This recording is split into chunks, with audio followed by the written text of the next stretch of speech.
Isang mapagpalang araw po sa ating lahat mga idol. Bali pang day 3 po ngayon dito sa San Leonardo Bambang project po. So i-update po natin ito. Yan, so naitayo na namin tong isang poste po.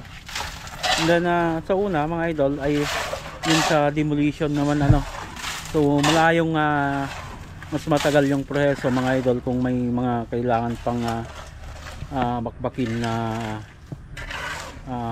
mga pader mga idol. So mas mabilis sana yung ating proseso mga idol kung nagsimula lang tayo sa layout po. So dito mga idol, nakita nyo naman sa first part ng ating video, may mga kailangan pa tayong tibagin at mga bakbakin na mga pader So sa ngayon mga idol, yung pumipigil pa sa ating trabaho ay itong panahon mga idol. Maya't maya ay umuulan, kaya hindi tayo makapag full blast sa ating ginagawa So katulad po nito mga idol, tinamaan ng dating tie beam yung itatayong column dito. So kailangan pang bakbakin po ulit ito Then kahit doon yung isa na column natin ay tatama din po yung tie beam doon. Yan po yung na pumipigil sa bilis sama ng ating mga trabaho So kasama na yan mga idol sa ating trabaho. Yan, so yung dalawang column dito mga idol, dyan yung isa saka ito, kaya natibag na So isang column na lang yung natitira.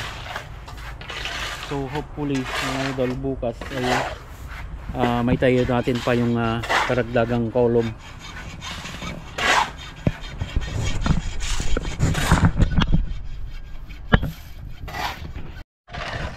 Yun mga idol, so pina-overtime na natin yung isa pang column na binuhusan yung puting niya po. So ang iniwasan natin dito mga idol ay yung madoble tayo ng trabaho po, sapagkat hindi natin alam yung sa panahon, sapagkat ulan po ng ulan.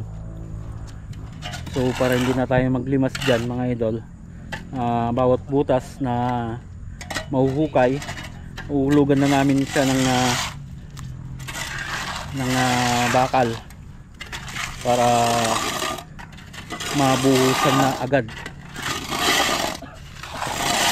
So may dalawang column na naitayo.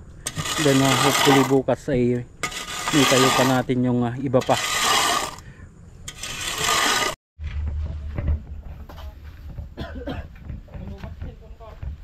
Okay mga idol, so yan yung ganap ngayong day 3 po. So panahon mga idol yung pumipigil para makapag full blast po kami ng trabaho po, sapagkat mayat maya ay may ulan. And then inantay pa natin yung delivery ng materyales. So subaybayan nyo mga idol yung output namin dito sa aming project dito sa Bambang, Nueva Vizcaya. So hanggang dyan mga idol, lagi po tayong mag-ingat at God bless po sa ating lahat.